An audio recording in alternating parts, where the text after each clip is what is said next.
భజ గోవిందం భజ గోవిందం భజ గోవిందం భజ గోవిందం.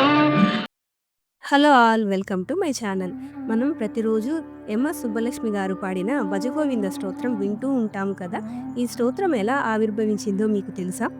శంకరాచార్యుల వారు మనుషులని మూర్ఖులు అని తిడుతూ రాసిన ఈ శ్లోకమే భజగోవింద శ్లోకం. అదేంటి, శంకరాచార్యుల వారు మూర్ఖులని మనుషులు తిట్టడం ఏంటా అని అనుకుంటున్నారా? అయితే ఈ వీడియో చివరి వరకు వినాల్సిందే.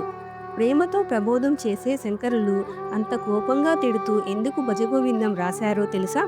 ఒకానొక నాడు కాశీనగరంలో ఒకరోజు శంకరాచార్యుల వారు నడుస్తూ ఉన్నారు. అప్పుడు ఒక వృద్ధ బ్రాహ్మణుడు ఇంటి బయటన కూర్చొని సంస్కృత వ్యాకరణ సూత్రాలు చదువుతూ ఉన్నాడు. తాను సంస్కృత వ్యాకరణం నేర్పిస్తానని అక్కడి పిల్లలని పిలుస్తున్నాడు అన్నమాట. అంటే డబ్బుల కోసం ఆయన నేను సంస్కృతం నేర్పిస్తాను అని అక్కడి పిల్లలని పిలుస్తూ ఉన్నాడు.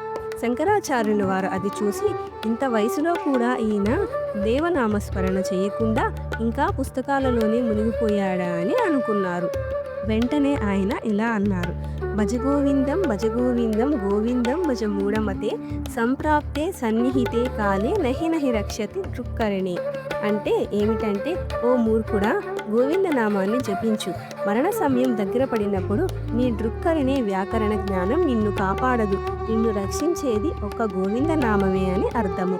ఇది భజగోవిందం ఆవిర్భావం. ఆ తర్వాత శంకరాచార్యుల వారు ఇంకొన్ని శ్లోకాలు రాశారు.